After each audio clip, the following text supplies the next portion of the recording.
Substansi dan strategi dakwah Khulafaur Rasyidin Ali bin Abi Thalib.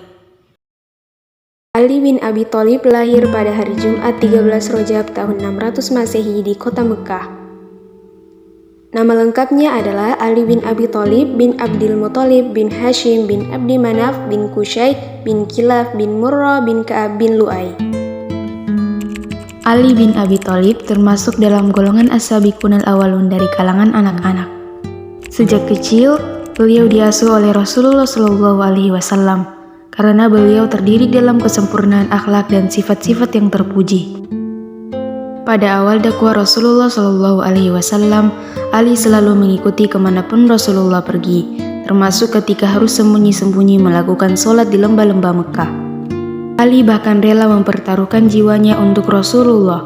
Ketika pada malam hijrah ke Yathrib, beliau menggantikan tidur di pembaringan Rasulullah Shallallahu Alaihi Wasallam. Dari segi keilmuan, Ali bin Abi Thalib termasuk ulama dan hakim terkemuka di kalangan sahabat, hingga salah satu gelar yang disematkan kepadanya adalah Babul Ilmi, yaitu pintunya ilmu.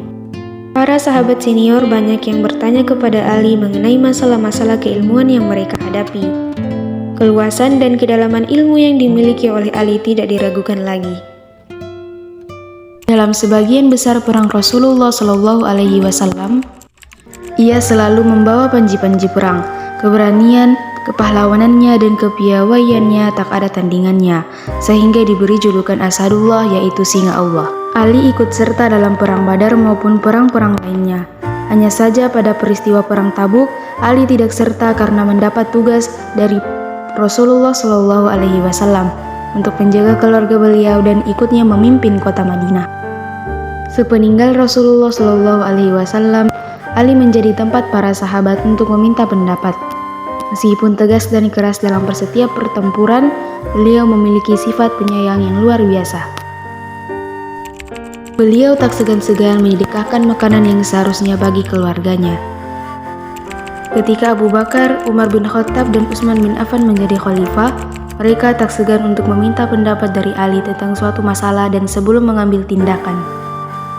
Ketika terjadi pengepungan atas Khalifah Utsman bin Affan oleh para pemberontak, Ali bin Abi Thalib meminta dua orang putranya Hasan dan Husain untuk menjaga Khalifah Utsman. Namun, akhir dari pengepungan itu adalah meninggalnya Utsman bin Affan.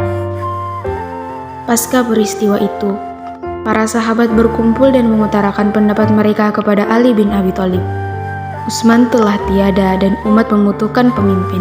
Sampai saat ini tidak ada seorang pun yang pantas menjadi pemimpin umat Islam selain engkau. Dan tak ada juga seorang pun yang lebih senior dalam Islam dan lebih dekat dengan Rasulullah selain engkau. Ali menolak penunjukan itu dan beliau belum mengambil tindakan apapun. Sementara keadaan semakin kacau dan mengkhawatirkan, sehingga Ali ragu-ragu untuk mengambil keputusan dan tindakan. Mereka terus mendesak Ali untuk menjadi khalifah dan mengingatkan keadaan yang akan terjadi jika Ali tidak akan menjadi khalifah. Akhirnya Ali bin Abi Thalib bersedia dan dibaiat menjadi khalifah pada tanggal 24 Juni tahun 656 Masehi di Masjid Nabawi. Kebijakan dan strategi dakwah. Masa pemerintahan Ali bin Abi Thalib yang dihabiskan untuk melihat beberapa pemberontakan yang terjadi. Ada dua pemberontakan yang terjadi pada masa Ali bin Abi Thalib yang dikenal dengan Perang Jamal antara Ali dan Aisyah, dan Perang Siffin antara Ali dan Muawiyah.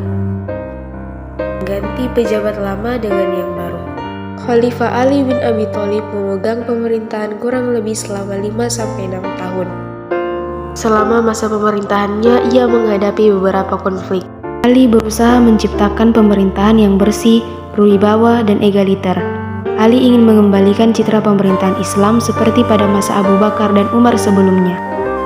Sehingga setelah menduduki jabatan khalifah, Ali memecat para gubernur yang diangkat oleh Utsman.